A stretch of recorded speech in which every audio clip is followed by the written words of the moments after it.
Assalamualaikum warahmatullahi wabarakatuh. Kami dari kelompok 4 akan mempresentasikan tugas besar RPL. Kelompok kami beranggotakan yang pertama Fawaz Ivandra dengan NIM 030, yang kedua Maulana Dafaataulo Yahya dengan NIM 46, selanjutnya ada saya sendiri Muhammad Khalilullah Hilmi dengan NIM 56, dan yang terakhir ada Eliezer Pascual da Silva dengan NIM 84. Next.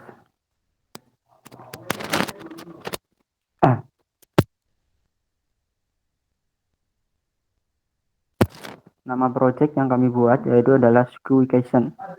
Deskripsi dari project atau gambaran detail project tersebut yang pertama yaitu project yang kami buat bertemakan travel.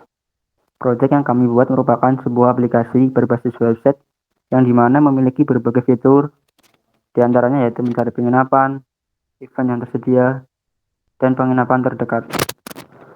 Project ini bertujuan untuk memudahkan para wisatawan untuk mencari tempat penginapan di sekitar objek wisata. Selain itu, aplikasi ini juga berguna untuk pemilik penginapan dalam memasarkan tempat penginapannya. Sehingga, pada aplikasi ini, para pemilik penginapan dapat memperluas target pasarnya, baik dari wisatawan dalam negeri maupun luar negeri.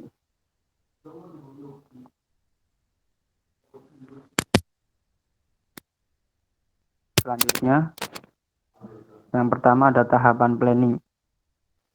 Tahapan planning tersebut ada feasibility study. Yang pertama ada kelayakan teknis. Resiko yang berhubungan dengan kefamiliaran dengan aplikasi. Resiko sedang, yaitu satu, developer belum memiliki pemahaman dan pengalaman dalam mengembangkan sistem pemasaran ataupun penjualan online. Yang kedua, divisi marketing memiliki cukup pengalaman untuk memasarkan produk. Selanjutnya, resiko yang berhubungan dengan kefamiliaran dengan teknologi. Resiko sedang. Yang pertama yaitu developer memiliki pengalaman dalam mendesain UI UX. Yang kedua, developer cukup familiar menggunakan framework dan IDE yang akan digunakan. Resiko yang berhubungan dengan ukuran proyek. Resiko sedang. Yang pertama, perusahaan memiliki total 4 orang pengembang. Yang kedua, proyek dikerjakan oleh 4 orang pengembang dengan estimasi waktu 4 bulan. Selanjutnya, kompatibilitas dengan sistem infrastruktur yang ada. Resiko rendah, yaitu sistem pemasaran yang sudah ada sekarang sangat terbuka terhadap tempat penginapan dan event-event yang selalu up to date setiap bulannya, sehingga sangat kompatibel dan memiliki manfaat yang lebih besar dengan melakukan pemasaran berbasis website. Selanjutnya ada kelayakan ekonomi. Cost benefit analysis telah dilakukan. Sistem informasi untuk UMKM ini memiliki peluang yang baik untuk bisa meningkatkan pendapatan perusahaan. Jadi ini ada detailnya. Dari return of investment atau ROI selama 3 tahun sebesar 35,55%, break even point atau BEP dalam waktu 2,4 tahun. Total benefit setelah 3 tahun yaitu 830 juta rupiah. Selanjutnya ada tabel dari cost benefit analysis. Benefit pada tahun 2022 increase sales sekitar 70 juta, 2023 100 juta, 2024 300 juta, totalnya 470 juta.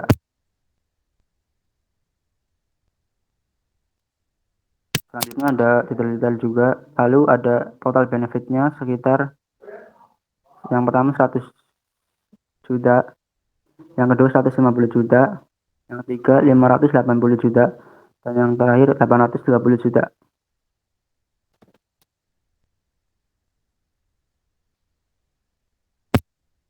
Lanjut ke bawah. Berikut merupakan hasil perhitungannya. Jadi ada total cost. Yang pertama 205 juta 100. Yang kedua 203.600.000. Yang ketiga juga 203.600.000. Yang terakhir 612.300.000. Dari perhitungan di atas didapatkan ROI sebesar 35,55% dan BEP 2,42. Selanjutnya ada grafik BEP. Yang biru adalah NPV of all benefit dan yang merah adalah NPV of all cost. Sumbu X years dan sumbu Y adalah besarannya. Untuk perhitungannya berasal dari tabel tersebut. Selanjutnya ada kelayakan organisasi. Ada anggota tim. Yang pertama product owner yaitu Fawaz Ivandra. Yang kedua Scrum Master yaitu Maulana Dafatullah dan juga Fawaz Ivandra. Yang ketiga ada developer yaitu Muhammad Khalilullah Hilmi dan Eliezer Pascual da Silva dan juga Maulana Dafa, dan yang terakhir Fawaz Ivandra. Selanjutnya ada yang keempat UI designer yaitu Muhammad Khalilullah Hilmi. Selanjutnya, apakah software selaras dengan visi dan misi organisasi? Jawabannya ya.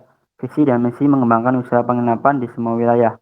Dan melalui software ini akan membantu owner dari penginapan dalam memperluas pasar dan mempromosikan produknya. Apakah software sesuai dengan tugas dan fungsi unit kerja organisasi? Jawabannya adalah iya. Tujuan dari software ini adalah mengenalkan serta memperluas pasar wisatawan di Indonesia. Kemudian, tugas serta fungsi organisasi kerja penginapan adalah sebagai wadah bagi pemilik penginapan untuk memasarkan produknya dan mengakselerasi para wisatawan di Indonesia. Bahwasanya destinasi pariwisata masih banyak yang belum tereksplor. Apakah software mengotomasi proses bisnis unit kerja organisasi? Jawabannya adalah iya. Selanjutnya, secara organisasi resikonya rendah. Poin selanjutnya ada project size estimation. Jadi pada bagian ini dilakukan dua percobaan dengan dua metode, yaitu Simply Method dan Function Point. Yang pertama ada Simply Method. Step 1 menentukan waktu planning. Sistem progress 1, feasibility study 1, project size estimation 1, totalnya 3. Step 2 estimates the overall time. Berikut adalah tabelnya. Next.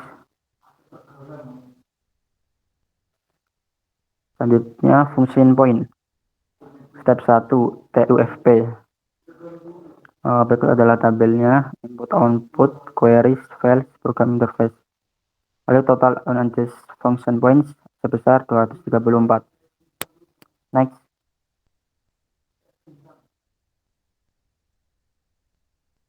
Kedua, terdapat processing complexity dalam kurung function point. Tersebut ada tabelnya, bisa lihat ke bawah dengan total 15. Lalu didapatkan AJUS proses complexity 1,15, TAFT 269,1, length of codes 4036,5, effort 5,65, time 5,34. Tahapan selanjutnya yaitu tahapan analisis. Poin A, analisis kebutuhan software dan identifikasi proses bisnis dengan use case diagram serta narasi penjelasan use case diagram. Berikut adalah gambaran diagramnya, bisa scroll ke bawah.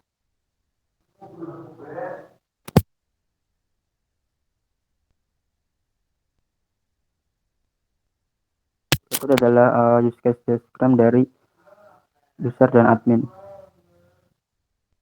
Bisa di scroll ke bawah. Di sini pengguna dapat mengakses homepage yang berisi rekomendasi tempat penginapan, informasi event, dan ulasan website.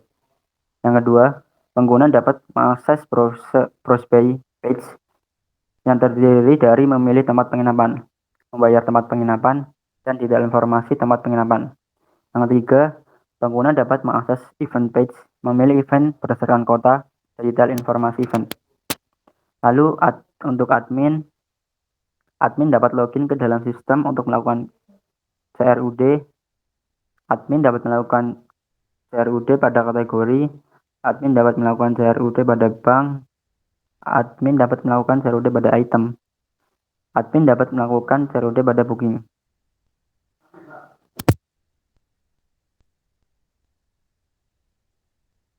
Pemodelan proses bisnis dan activity diagram serta narasi atau penjelasan activity diagram.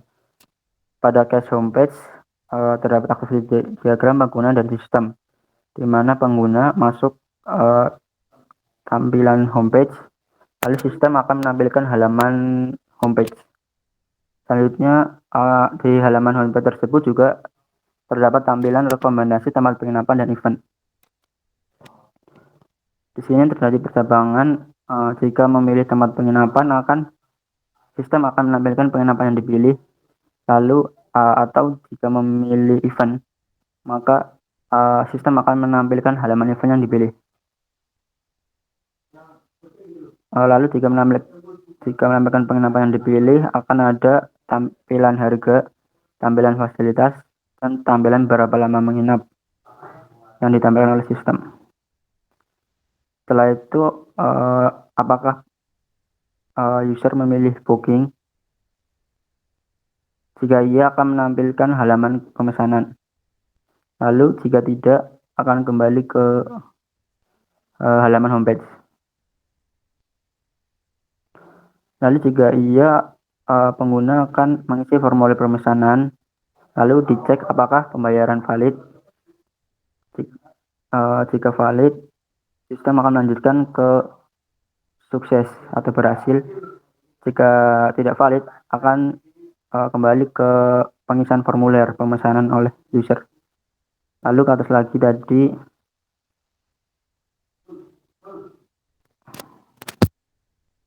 apabila memilih tampilan event, maka akan menuju ke final, ke akhir activity final. Next.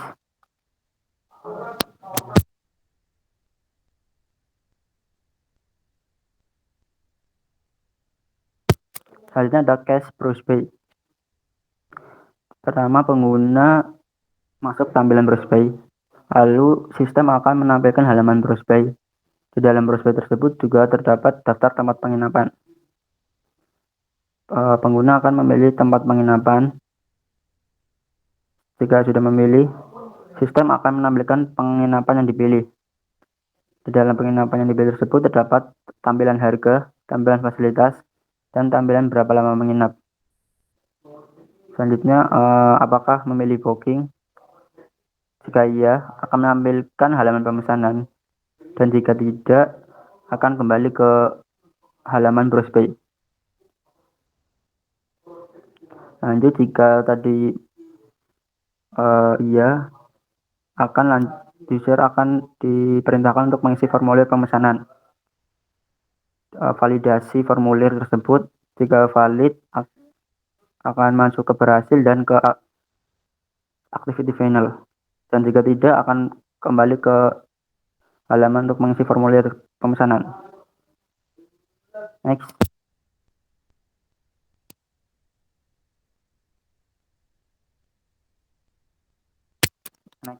Cache event. Di dalam cache event ini, pengguna masuk ke tampilan event, lalu sistem akan menampilkan halaman browse by event. Di dalam browse by event tersebut terdapat daftar event.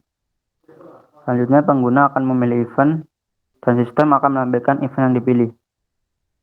Dari event yang dipilih tersebut terdapat tampilan detail event dan juga tampilan gambar. Selanjutnya, masuk ke activity final.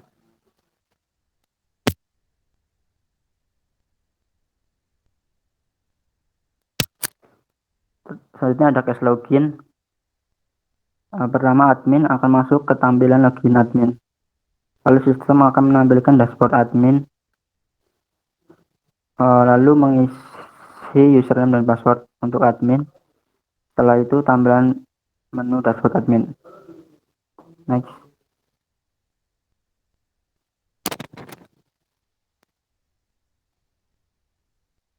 Selanjutnya cache pemilihan aksi. Admin akan memilih menu kategori atau memilih menu bank, memilih menu item, dan juga memilih menu booking. Selanjutnya akan menampilkan tampilan yang ditampilkan oleh sistem. Setelah itu admin akan memilih aksi atau apakah create, read, update, atau delete. Jika iya akan menyimpan ke database dari aksi tersebut. Setelah itu sistem akan mengupdate database. Next ke final state. Final activity.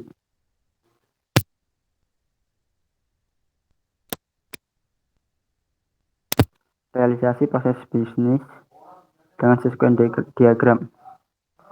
Yang pertama ada homepage. Berikut merupakan gambarnya.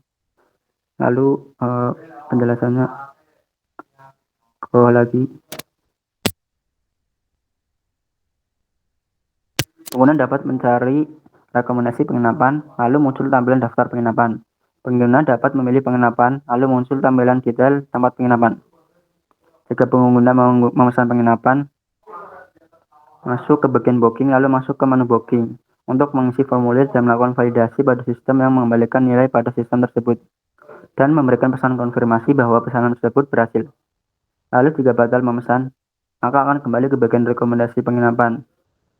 Setelah itu pengguna bisa mencari event sesuai kota dan bagian rekomendasi event akan menampilkan daftar event. Jika memilih event, maka akan muncul tampilan event. Next.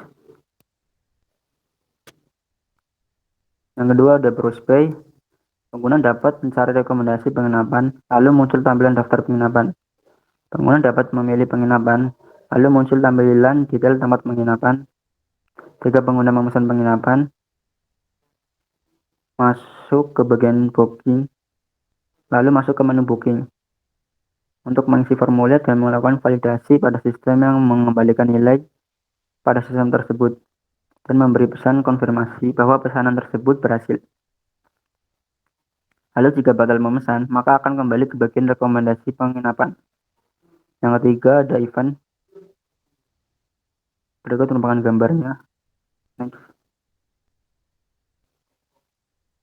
Pengguna dapat mencari event sesuai kota, lalu akan muncul tampilan daftar event. Lalu jika jadi memilih event, maka masuk ke bagian detail event tersebut. Jika batal memilih, akan kembali ke bagian daftar event. Yang keempat ada login admin. Berikut merupakan gambarnya. Di sini admin memasukkan email dan password, lalu masuk ke menu login. Setelah itu terjadi validasi terhadap sistem. Lalu pesan hasil dari validasi itu akan dikembalikan. Jika valid, maka akan menampilkan dashboard. Lalu jika tidak valid, maka akan kembali ke menu login dan menampilkan pesan salah. Yang kelima ada aksi. Berikut merupakan diagramnya. Next. Yang ketiga ada tahapan desain. Poin A, implementasi rancangan database dengan kelas diagram. Berikut merupakan diagramnya.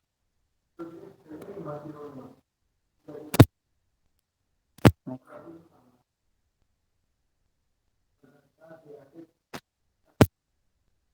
Poin B, desain front end dari Figma. Yang pertama ada homepage, di mana tampilan homepage tersebut terdapat tagline dan juga tampilan hotel yang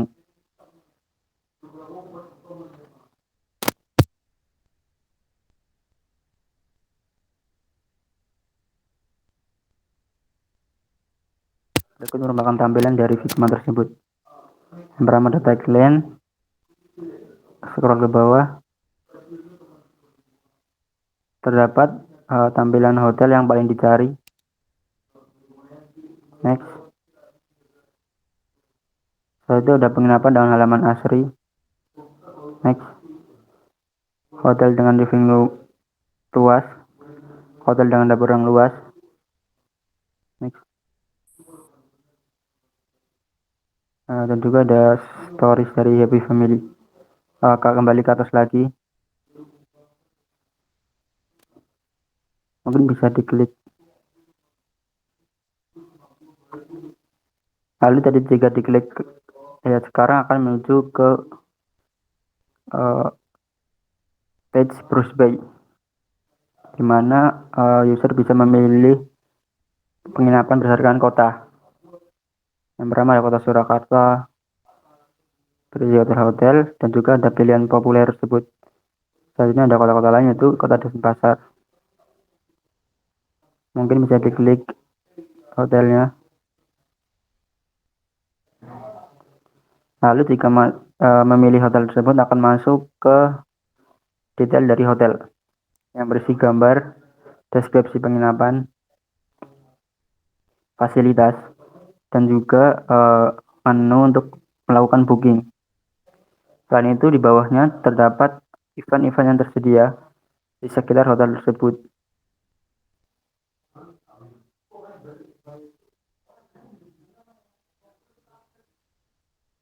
Next, lanjut booking. Lalu ke menu lanjut booking, maka akan page booking, di mana terdapat formulir untuk melakukan booking tersebut.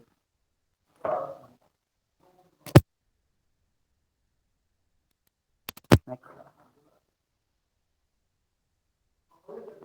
Setelah melakukan pengisian form, maka akan mengupload bukti transfer. Setelah itu akan tervalidasi. Jika valid, maka pembayaran sukses.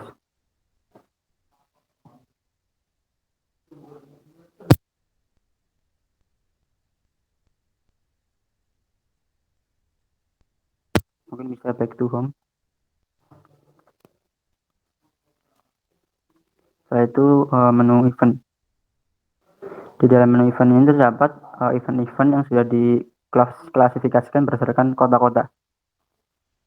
Yang pertama, contohnya ada kota Surakarta dan kota Denpasar. Bisa diklik eventnya. Jika kita memilih event tersebut, maka akan muncul event details atau keterangan lebih lanjut dari event tersebut. Contohnya adalah Solo Batik Carnival yang terletak di Surakarta, Indonesia. Bawah terdapat deskripsi event dan juga tanggal event, waktu event. Lalu jika klik lihat selengkapnya, maka akan menuju ke artikel dari website resmi tersebut. Di sini juga ada pilihan event lainnya, contohnya SKTN Pasar Malam dan lain-lain. Next.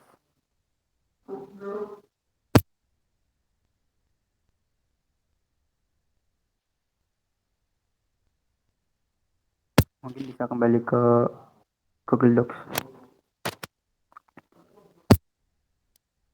Next.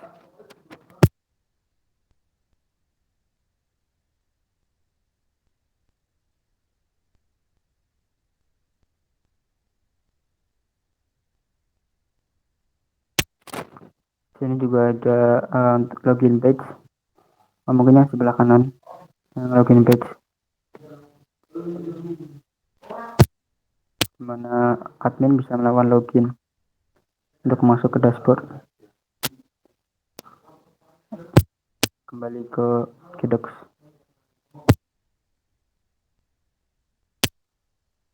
Next. Tahapan yang keempat yaitu tahapan implementasi. Bisa dilanjutkan untuk selanjutnya. Oke, pada tahapan implementasi akan saya presentasikan. Pertama-tama kita coba membuka link dari Trello yang sudah kami sediakan.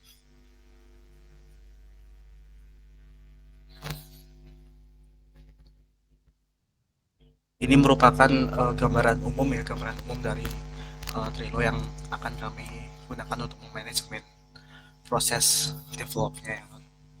Kemudian lanjut aja ke laporan. Oke, yang pertama ada laporan terdapat pembagian tugas tim Scrum. Bisa dibawain. Di tim Scrum ini terdapat 4 orang, ada 4 orang tim yang akan bekerja. Salah satunya saya sendiri, Fauzi Fandra, saya sebagai Product Owner, dan Scrum Master 2 untuk membantu pekerjaan Scrum Master 1. Kemudian saya juga menjadi bagian front end developnya. Kemudian yang kedua ada Maulana Dafa atau Allah Yahya menjadi Scrum Master 1 dan menjadi develop back end. Kemudian ada Muhammad Khalilullah Hilmi Brandin, job desk-nya adalah menjadi full stack developer yang melakukan pengerjaan coding front end dan back end-nya, kemudian membuat mockup UI UX melalui Figma. Kemudian ada Eliezer Pascual da Silva. Next. Oke, untuk membuat produk backlog dari use case diagram, kita langsung aja coba implementasi ke Trello-nya. Pada produk backlog kita bagi beberapa bagian, beberapa skala prioritas. Yang pertama ada skala prioritas low, yang kedua ada medium, dan ketiga ada high. Itu saat kita membagi 3 karena biar enak untuk memanajemennya dan bisa diambil terlihat beberapa yang akan kita ambil. Untuk skala priority low itu kita ambil 1 sprint, kemudian untuk skala prioritas medium kita ambil 2 sprint, kemudian untuk skala prioritas high kita ambil 3 sprint. Oke, next. Laporan. Bisa lanjut aja. Oke, yang ketiga ada membuat sprint planning dan melakukan simulasi sprint planning. Jadi simulasi sprint planning ini nantinya pada produk backlog yang sudah tersedia dilakukan sprint dibagi ke 2 sprint, ada sprint goal dan sprint backlog.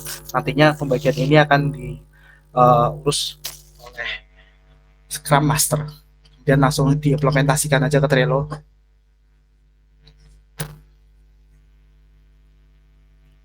Oke, misal kita mau lihat sprint goal. Di sini sprint goal-nya ada sprint goal itu merupakan inti dari website kami, inti dari tujuan kita membuat manajemen developnya ini itu adalah dapat memasarkan tempat penginapan dan memudahkan para wisatawan untuk mencari tempat wisata di sekitar tempat penginapan di sekitar objek wisata.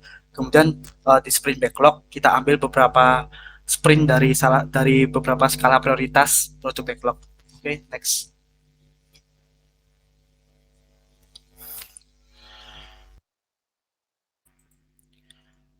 Oke, kemudian melakukan sprint backlog dan membuat logbook atau catatan sprint backlog. Bisa langsung implementasi. Oke, pada logbook ini saya mengambil contoh untuk to do, in progress, to evaluate, dan done. Maksudnya to do itu menyelesaikan baru rencana untuk mengerjakan. Di sini kita sementara sudah selesai webnya, tetapi ada yang kekurangan di bagian membuat halaman pembayaran, itu masuknya ke to do. Kemudian di in progress ini kita masih berusaha melakukan konfigurasi dari API bank untuk menambahkan datanya nanti ke dalam pembayaran. Sedangkan to evaluate atau review ini kita masih dalam Scrum Master sudah mengajukan ke Product Owner, tetapi masih dalam tahap review karena kemarin ada evaluasi dari Scrum Master dan membutuhkan keputusan dari Product Owner. Kita buat card sendiri. Kemudian untuk dan di dalam karton itu ada beberapa sprint, kita bagi 3 sprint. Bisa diperlihatkan dulu untuk sprint yang pertama. Untuk sprint yang pertama itu menjelaskan mengenai sistem request, feasibility study, project size estimation, dan beberapa diagram yang sudah diperintahkan. Kemudian di sprint 2 kita membagi sprint 2 menjadi tampilan backend kami, khusus ke backend kami disesuaikan berdasarkan sprint backlog yang sudah kami manajemen. Kemudian di bagian script, di bagian sprint 3 itu kami membuat Di bagian sprint 3 kami membuat bagian front end-nya dimulai dari slashing homepage, slashing browse by, event, dan lain-lain. Oke, lanjut aja ke laporan.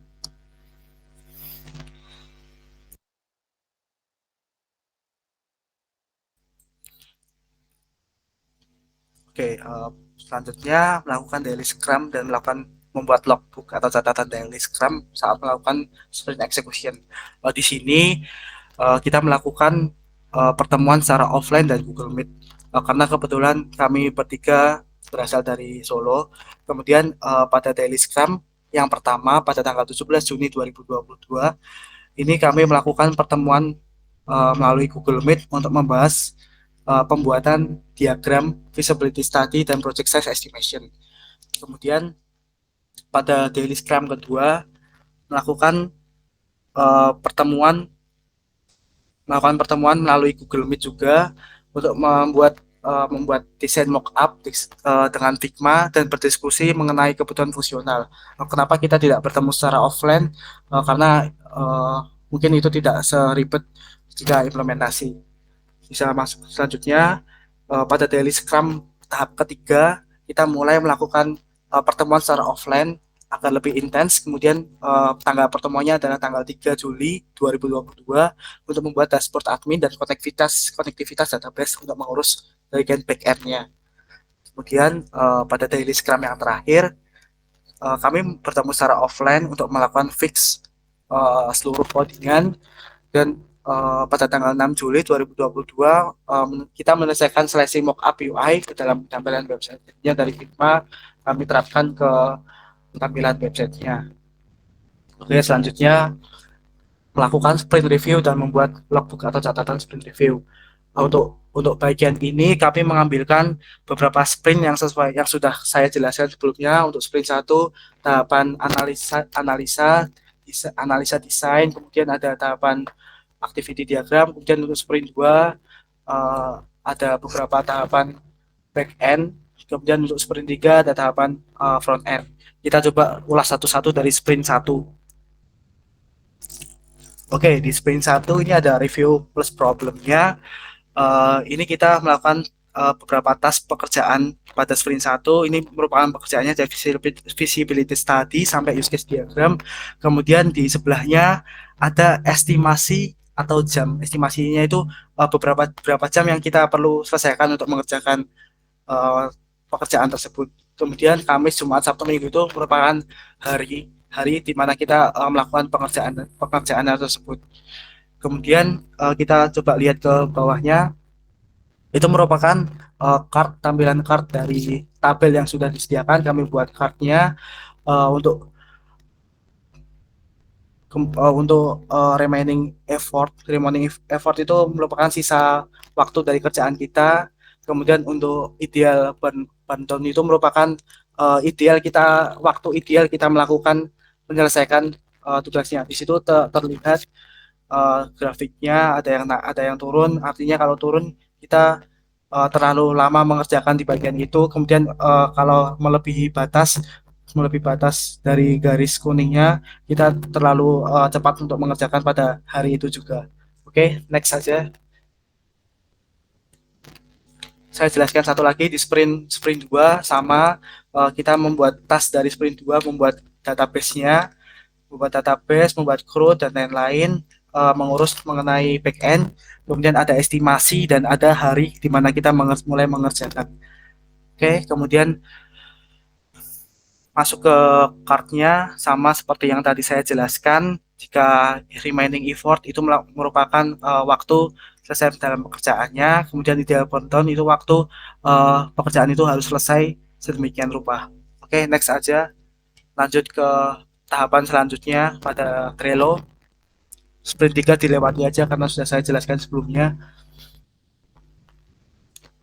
Oke, mungkin ini tahapan yang terakhir ya, melakukan sprint retrospektif dan membuat logbook atau catatan sprint retrospektif. Oke, di sini kita juga membagi dalam tiga bentuk sprint. Sprint 1, sprint 2, sprint 3. Kemudian saya jelaskan satu-satu. Untuk sprint 1 ada peningkatan dan kendala. Masing-masing sprint kita berikan peningkatan dan kendala. Peningkatannya itu adalah anggota tim dapat mengembangkan dan meningkatkan pemahaman mengenai langkah-langkah manajemen project. Kemudian anggota tim dapat meningkatkan pemahaman membuat beberapa diagram sesuai kebutuhan project. Kita diajarkan langsung gimana caranya untuk melakukan manajemen project dengan teratur, dengan efisien, dan bisa memudahkan untuk melakukan development pada akhirnya. Oke, dan untuk kendalanya kami di saat itu masih menggunakan Google Meet, tidak bertemu secara langsung. Maka dari itu kami terkendala koneksi jaringan beberapa saat dan tidak dapat berkolaborasi saat membuat dikarenakan toolsnya membuat kolaborasi antar tabel diagramnya kita terkendala karena tidak bisa melakukan pekerjaan dengan sama-sama, harus satu orang yang mengerjakan. Oke, next. Untuk sprint 2 sama ada peningkatan dan kendala. Dalam peningkatannya itu ada anggota tim dapat meningkatkan pemahaman mengenai langkah-langkah membuat relasi database. Kemudian anggota tim dapat meningkatkan pemahaman mengenai koneksi database dengan dashboard. Jadinya kita ada dashboard backend-nya, kemudian kita koneksikan dan bisa melakukan perintah CRUD. Kemudian yang ketiga ada anggota tim dapat mengetahui sistem out pada backend.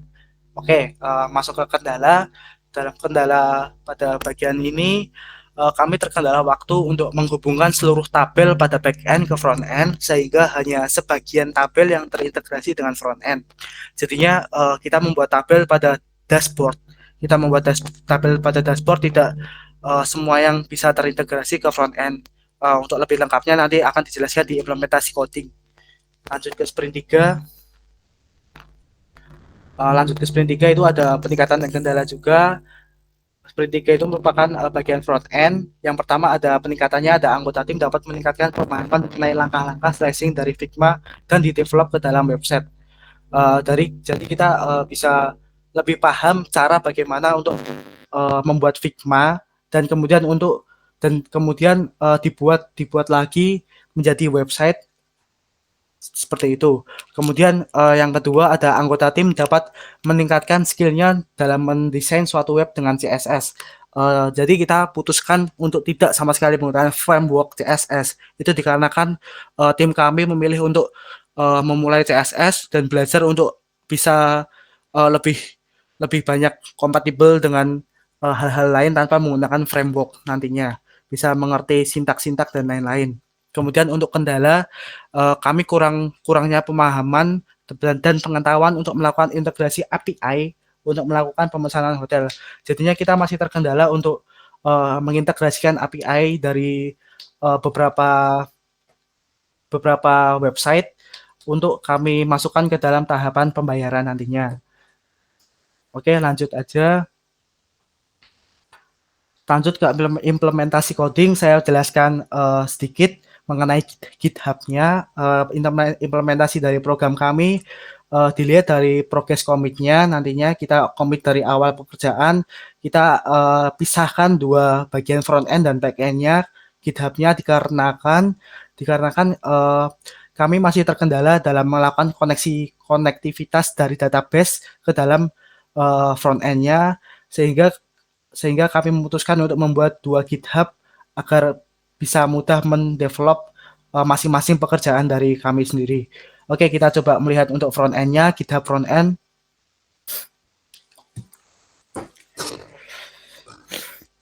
Ini merupakan folder dari GitHub kami. Kami membuatnya kemarin. Kita coba untuk melihat commit di situ tertera ada 51 commit. Kita coba untuk melihat sekilas. Kita coba lihat dari awal aja. Oke, dari awal saya menambahkan tampilan home konfigurasi database dengan template-nya. Kemudian teman saya Maulana Dava juga menambahkan bagian browse by dan event.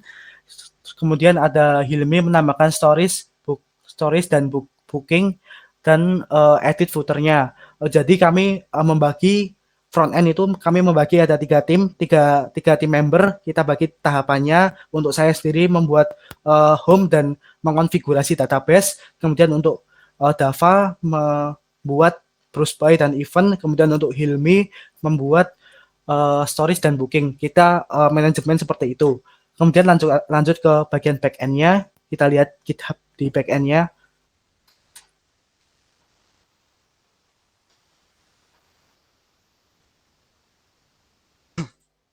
Oke, pada back end kami tidak terlalu banyak melakukan commit. Ada totalnya 11 commit dikarenakan kami menggunakan template langsung dari Bootstrap yang membuat dashboardnya itu kami menggunakan template. Jadinya kami tinggal memasukkan saja tanpa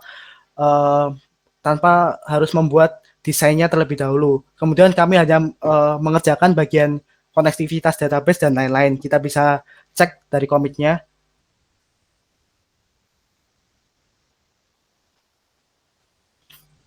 Oke, dari awal melakukan inisialisasi dari template Bootstrap-nya, kemudian kita mencoba untuk edit sedikit dari sidebar, dan kemudian ada perubahan sedikit di bagian widget dashboard-nya oleh Maulana Dava. Kemudian lanjut aja ke tahap implementasi coding front-end. Dilanjutkan oleh teman saya Maulana Dava atau Allah Yahya. Terima kasih. Baik, selanjutnya adalah implementasi front end. Jadi di front end ini ada beberapa bagian ya, sesuai dengan navigation-nya. Ini terdapat bagian home, browse by, event, book, dan stories. Pertama kita mulai dari tampilan home terlebih dahulu. Jadi pada implementasi ini menerapkan desain yang sudah dibuat pada codingan. Langkah pertama itu membuat header pada setiap tab. Lalu selanjutnya membuat tampilan home diawali dengan tagline dan juga menampilkan fasilitas. Mungkin agar lebih jelas langsung saja kita masuk ke websitenya. Jadi ini tampilan dari homepage. Ini terdapat kata-kata lupakan pekerjaan, mari berwisata. Lalu ada button lihat sekarang. Lalu di bawahnya ini ada fasilitas, di mana di sini terdapat 100 titik wisata, lalu 70 event, 25 kota. Lalu di bawahnya terdapat penginapan yang paling dicari. Di sini terdapat daftar hotel yang paling dicari oleh pelanggan, yaitu ada Sheraton Grand, Ocean Land, Stark House. Lalu di bawahnya terdapat penginapan halaman luas. Ini juga terdapat daftar hotelnya ya. Ada Green Park, ada Grand Chakra Hotel, ada Silver Rain, dan sebagainya. Lalu di bawahnya ini terdapat stories, di mana di sini dijelaskan dapatkan penawaran hotel dari kami dan segera jelajahi wisata di Indonesia. Lalu lihat review mereka yang sudah menggunakan Skookation sebagai tempat mencari hotel dan berwisata. Dan di sampingnya ini terdapat hotel yang ada pada website kami. Mungkin lanjut ke docs-nya dulu. Ya, ini seperti yang sudah saya jelaskan tadi.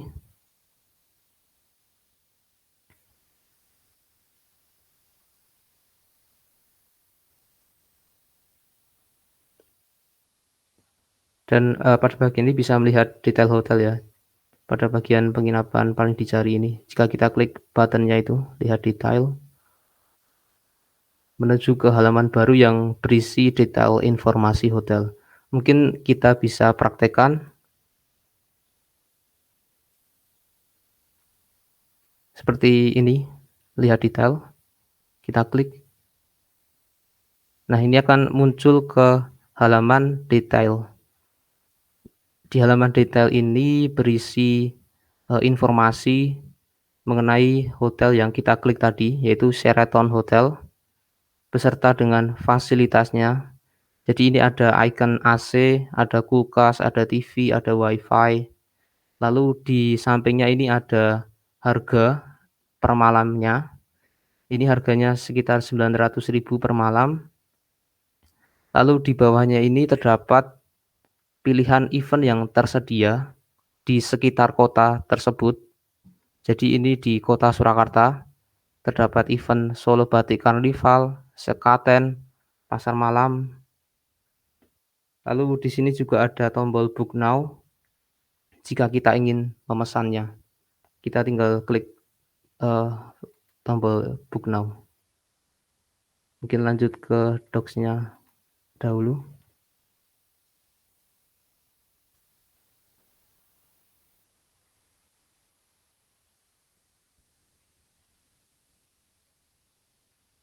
Oke, untuk tampilan homepage sepertinya sudah.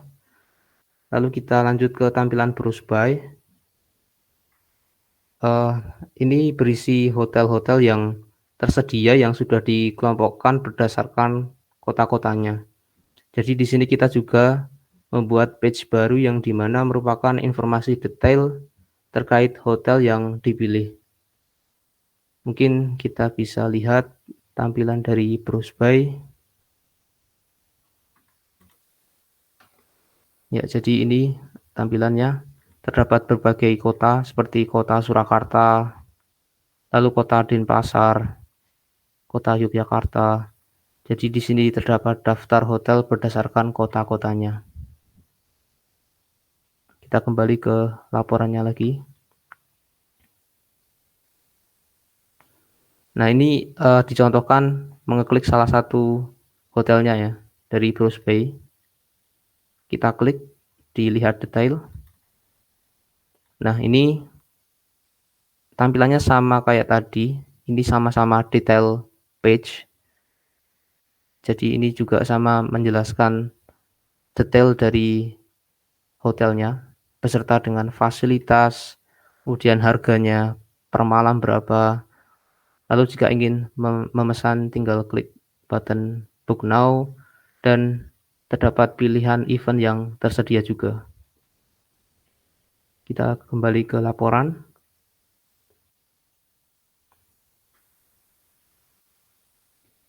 Selanjutnya adalah halaman event. Halaman event ini kita dapat melihat detail informasi event yang dipilih. Event ini disortir juga berdasarkan kota ya, kota-kota seperti kota Surakarta seperti browse by tadi. Mungkin kita bisa lihat di bagian event. Ya, ini tampilannya mirip dengan browse by tadi, tapi ini isinya event. Mungkin kita bisa praktekkan juga untuk melihat detail eventnya. Jadi ini ada event Solo Batik Carnival yang ada di kota Surakarta. Jadi di halaman ini berisi detail informasi mengenai event yang kita klik tadi. Di sini terdapat deskripsi eventnya beserta dengan tanggal pelaksanaan event. Jadi isinya seperti itu. Kita lanjut ke tampilan book page. Jadi pada tampilan tersebut membuat form yang bisa diinputkan. Di sini membuat variabel pada setiap inputan supaya bisa disimpan ke dalam database. Jadi di sini kita membuat database untuk menyimpan data booking tersebut. Lalu juga membuat tombol submit untuk melakukan submit data tersebut. Mungkin kita bisa praktekkan ke halaman book. Jadi di sini kita diminta untuk mengisi formulir seperti nama hotel, misal kita isi Alila, lalu namanya kita masukkan misal Dava, nomor telepon, lalu kota tujuan yang akan kita kunjungi, misal kota Surakarta. Check-in, tanggal kita check-in kita harus pilih, misal kita pilih tanggal 14, lalu tipe kamar. Ini ada banyak ya macam tipe kamar, misal kita ingin pilih single bed, lalu email, masukkan email kita, Lalu untuk alamat ini adalah alamat dari pelanggannya. Misal kita isi dokumen, itu jumlah tamu, ini jumlah yang akan datang ke hotelnya itu berapa. Misal kita isi 1, lalu kita isi juga tanggal check out-nya. Tadi dari tanggal 14 mungkin check out-nya tanggal 15. Lalu kita submit. Lalu kita cek ya ke database apakah sudah masuk atau belum. Nah, ini sudah masuk ya, data yang diinputkan tadi. Jadi ada email, nomor, alamat, dan sebagainya. Mungkin kita kembali ke laporan terlebih dahulu ya. Lalu selanjutnya ada stories page. Jadi pada halaman ini berisi stories dari reviewer. Selanjutnya membuat section untuk bagian review dari pengguna tersebut. Oke, kita buka halaman stories.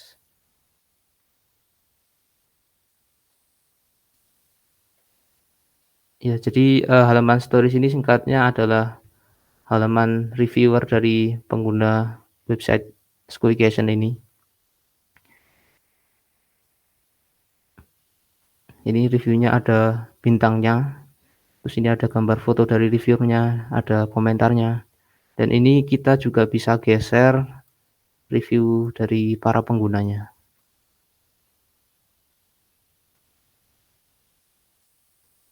Oke, kita kembali ke laporan.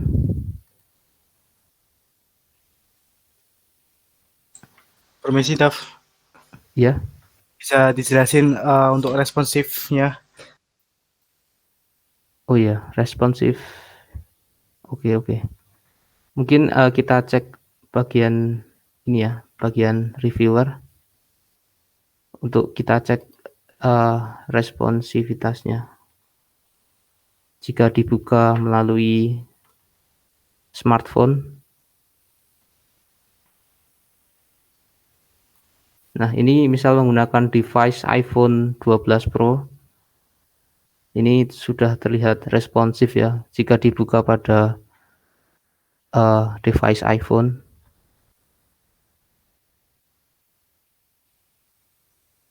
Lalu kita coba halaman lain, mungkin ke halaman home. Kita cek juga responsifnya. Nah, ini juga sudah responsif ya. Jadi website kita sudah bisa dijalankan pada device smartphone maupun PC.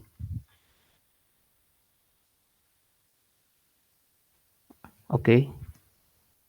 Mungkin lanjut ke backend. Jadi di sini kita juga membuat halaman backend dan terdapat beberapa menu di halaman backend ini. Pertama adalah tampilan dashboard. Pada tampilan dashboard ini ditampilkan card yang menampilkan informasi, diantaranya adalah jumlah customer, terus ada room, kategoris, dan booking. Dan data tersebut diambil dari database. Mungkin kita bisa lihat dulu halamannya. Ya, jadi ini adalah halaman dashboard dari backend-nya. Seperti yang dijelaskan tadi, ini ada customer, ada room, ada kategoris, dan ada booking. Ini diambil dari database-nya, dari setiap tabel ini. Lanjut ke menu selanjutnya, yaitu user management. Jadi pada user management ini terbagi dalam 3 menu, yaitu permission, roles, dan juga user. Menu ini berisi daftar, jadi ini adalah tampilan permission ya. Pada permission ini isinya itu daftar semua permission yang ada pada setiap roles yang ada. Semua permission ini dapat dibuat, dapat diedit, dan juga dapat dihapus. Kita lihat pada halamannya.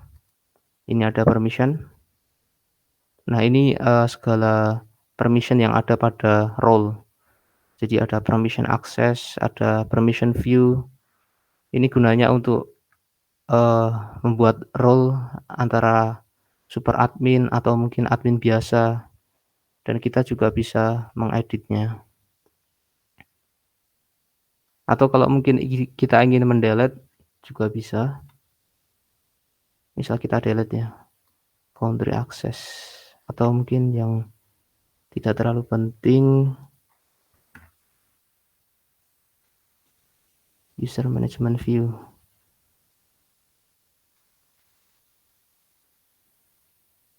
Oke. Lalu masuk ke menu selanjutnya yaitu role. Jadi di role ini berisi daftar roles apa saja yang ada pada website beserta dengan permission apa saja yang dimiliki. Jadi permission tiap role itu dapat ditambah, dapat diedit maupun dihapus. Kita lihat. Jadi di sini role admin itu memiliki banyak sekali permission ya, karena admin itu bisa memegang segalanya. Sementara untuk role user itu hanya dapat permission satu saja, yaitu user management access. Jadi user ini tidak dapat melakukan CRUD. Dan ini juga kita dapat edit atau kita juga dapat delete. Misal kita ingin mengubah role dari user biasa ini menjadi bisa mengedit, ini tinggal kita save saja. Nah, ini sudah berubah ya.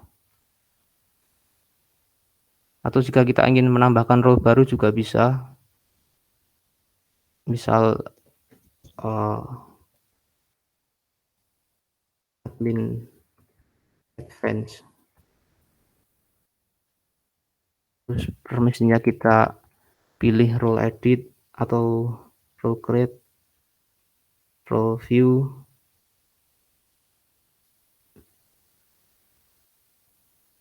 dan role delete. Kita save. Nah, ini sudah muncul. Jadi kita sudah berhasil membuat role baru, berhasil mengedit role baru, dan kita coba untuk menghapus. Nah, ini juga sudah berhasil. Kita lanjut ke menu selanjutnya yaitu users. Nah, di user ini berisi identitas dari tiap role. Jadi di sini ada email, ada roles-nya, dan juga ada namanya. Ini penting untuk ketika kita ingin login ke halaman backend-nya ini. Ini juga sama, juga ada action, edit, dan juga delete. Misal kita ingin delete salah satu ya. Nah, ini juga sudah bisa, dan ini sudah ada notifikasi juga ya. Sudah kita buat notifikasi juga. Lalu selain membahas menu ketiga ini, di website kami ini juga ada menu export. Jadi ini kita sediakan berbagai menu export, mulai dari teks biasa, CSV, Excel, PDF, atau print. Mungkin kita coba satu-satu, mulai dari teks ya. Ini kita bisa klik. Nah, ini teksnya sudah tercopy. Misal kita ingin lihat, itu kita klik tombol Ctrl V.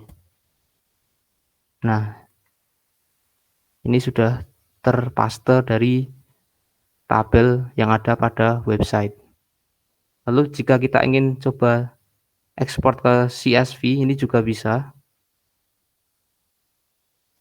Kita save.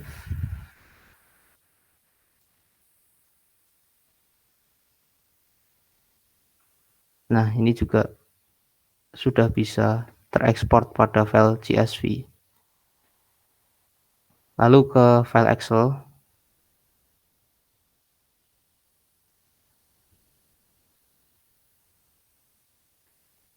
Kita download terlebih dahulu.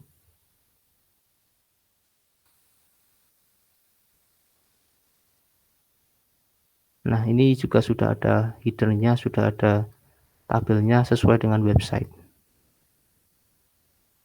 Lalu untuk PDF,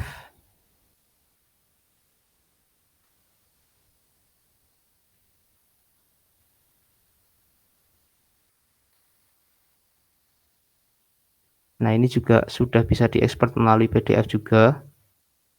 Dan yang terakhir tadi print ya. Ini bisa kita print langsung dari websitenya. Nah, ini akan muncul halaman print yang berisi tabel dari websitenya tadi. Oke, kita lanjut ke menu room management. Jadi di room management ini terdapat 3 menu. Kita lihat docs-nya terlebih dahulu ya. Ya, ini ada country, kategori, dan juga room. Country ini berisi daftar negara yang nantinya akan dipilih oleh setiap pelanggan saat akan melakukan booking. Jadi pada bagian ini setiap country itu dapat ditambah, dapat diedit, dan juga dapat diubah. Kita lihat pada halaman country. Nah, ini daftar negaranya banyak sekali dari A sampai Z ya. Oh ya, dan juga kita misal ingin menghapus, kan kita kadang harus menghapus satu-satu. Nah, pada website kita ini sudah kita sediakan delete selected. Jadi kita bisa menghapus beberapa secara sekaligus. Caranya tinggal kita centang saja daftarnya, lalu kita klik delete. Nah, data berhasil di delete. Oke, dari country sudah cukup jelas ya. Kita lanjut ke menu selanjutnya, yaitu kategori. Pada menu kategori ini berisi jenis-jenis kategori kamar dari semua penginapan yang ada. Jadi pada bagian ini setiap kategori dapat ditambah, dapat diedit, dan juga dapat diubah. Kategori. Nah, ini kategori dari hotel. Ada yang single bed, ada yang double bed, ada yang queen bed, dan seterusnya. Misal kita ingin menambahkan, misal luxury, pas, save. Nah, data sudah berhasil ditambahkan. Misal kita ingin edit, juga bisa.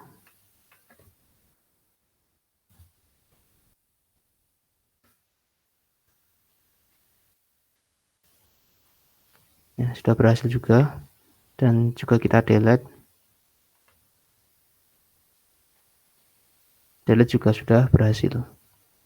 Oke, kita lanjut ke menu selanjutnya. Menu selanjutnya pada room management itu ada room. Jadi room ini berisi data harga dari setiap kamar beserta nomor kamar penginapannya, kapasitas, letak, dan kategori yang diambil pada menu sebelumnya. Kita lihat.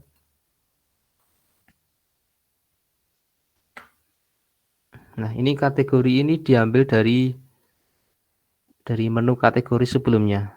Jadi misal kita ingin menambahkan room baru, misal numbernya number 4, price-nya misal 100.000, capacity 6,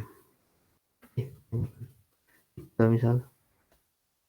Nah, ini kategorinya ini sudah ada karena pada sebelumnya kita sudah buat terlebih dahulu kategorinya di menu kategori tadi. Jadi ini kita tinggal pilih aja. Jadi sudah terhubung.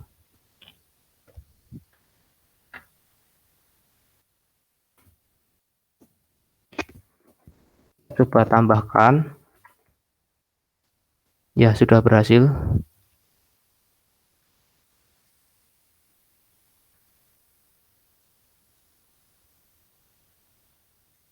mungkin kita lanjut ke menu selanjutnya di laporan, yaitu booking management. Jadi pada booking management ini terdapat 3 menu, yaitu customer, booking, dan juga find room. Nah, ini tampilan pada customer. Jadi pada bagian customer ini ditampilkan daftar identitas dari setiap pelanggan berupa nomor telepon, email, alamat, country yang diambil pada menu sebelumnya, dan sebagainya. Kita lihat customer. Nah, ini sudah pernah saya isi. Nah, kita coba buat customer baru. Misal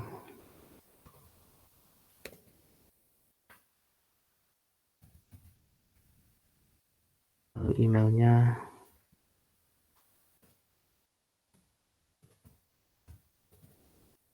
Nah, ini country ini juga sudah terhubung dengan menu country pada halaman sebelumnya tadi ya. Jadi kita tidak perlu mengisi manual karena sudah terhubung.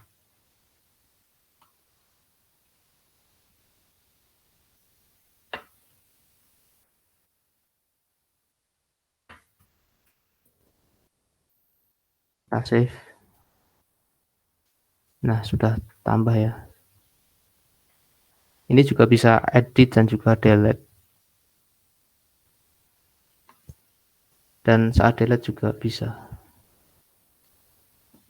Oke, lanjut ke menu selanjutnya. Setelah customer ada booking.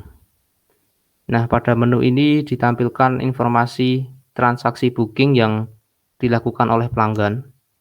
Jadi isi dari booking itu diantaranya adalah nama, nomor kamar, waktu check-in, waktu check-out, dan status dari booking. Kita lihat pada website. Nah, ini room juga sudah terkoneksi dengan menu room tadi. Lalu kita coba tambahkan.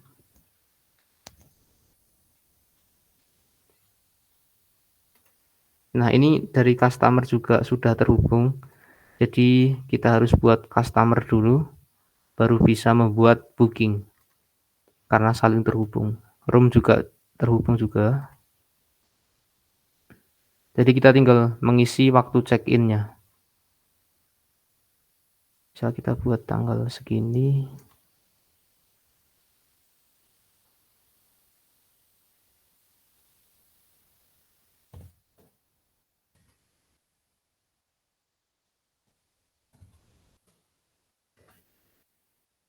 Nah, ini status ada 3. Ada create, complete, dan cancel. Create ini berarti baru dibuat. Complete ini sudah selesai. Dan cancel itu dibatalkan. Karena kita ingin membuat baru, kita buat create. Nah, sudah berhasil. Sudah terlihat juga. Dan ini terdapat menu view juga. Misal kita klik. Nah, ini terdapat informasi mulai dari nama customer-nya, room yang dipesan, lalu ada harganya, ada waktu check-in-nya, ada waktu check-out, dan juga ada additional information. Jadi ini halaman view booking-nya. Oke, mungkin kita lanjut ke menu selanjutnya.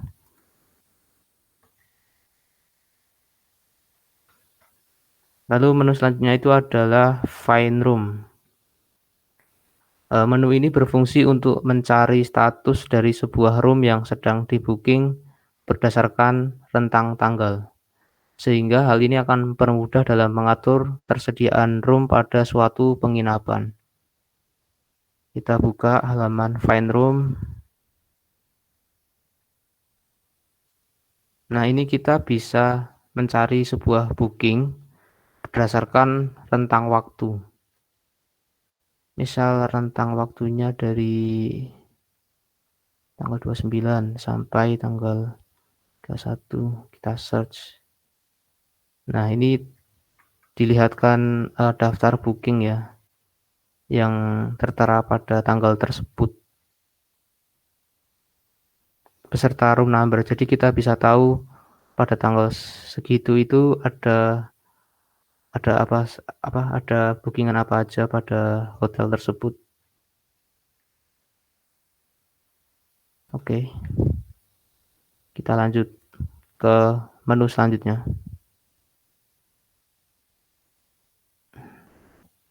Menu selanjutnya adalah kalender. Pada fitur kalender admin dapat melihat semua booking yang ada yang ditampilkan pada sebuah kalender dalam 1 bulan. Fitur ini mencari booking berdasarkan 2 filter, yaitu nomor room dan juga nama dari customer. Jadi ketika ada bookingan pada tanggal tertentu, maka kalender akan menampilkan tanda dan jika kita klik akan langsung mengarah pada informasi booking tersebut. Kita buka halaman kalender. Nah, ini filternya itu berdasarkan room dan juga customer. Misal kita klik aja ini Gani. Nah, ini kita bisa tahu si Gani ini memesan kamar pada tanggal berapa aja. Ini dia pesan pada tanggal 3, tanggal 8, tanggal 9. Lalu ini juga ada informasi. Misal kita klik ya. Nah, kita klik, kita masuk ke bagian ini. Jadi kita bisa edit juga sih ini. Ini juga sama.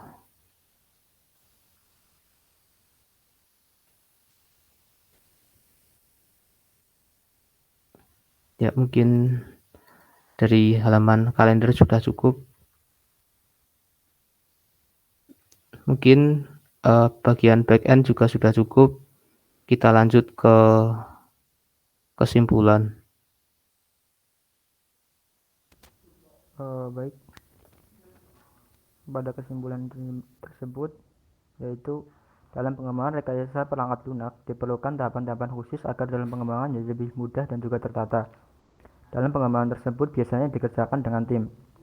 Lalu pada setiap tim tersebut memiliki role dan tanggung jawabnya masing-masing dalam mengembangkan suatu aplikasi. Tahapan-tahapan perlu dilakukan dengan teliti dan juga mendetail supaya bisa mudah dipahami. Tahapan-tahapan tersebut mulai dari tahapan planning, tahapan analisis, tahapan desain, lalu ke tahapan implementasi. Project di atas merupakan proyek aplikasi berbasis website dengan tema travel.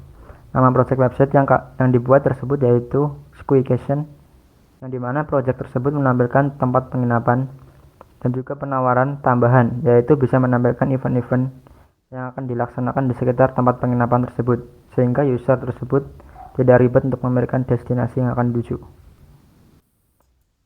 Mungkin sekian dari kelompok kami. Untuk menambahkan. Baik. Oke, jadi berikut adalah presentasi dari kelompok kami. Kami mengucapkan terima kasih banyak kepada Bapak sudah memberikan informasi mengenai bagaimana cara memanajemen sebuah proyek, dan kami juga mohon maaf kepada Bapak jika pada tahapan implementasi kami tidak selesai 100% karena kami juga terburu-buru dengan tugas besar yang lainnya. Oke. Aku sekalian tutup aja ya, Hil. Oke, sekian dari kelompok kami, kurang lebihnya mohon maaf. Billahi taufik wal hidayah. Wassalamualaikum warahmatullahi wabarakatuh. Terima kasih.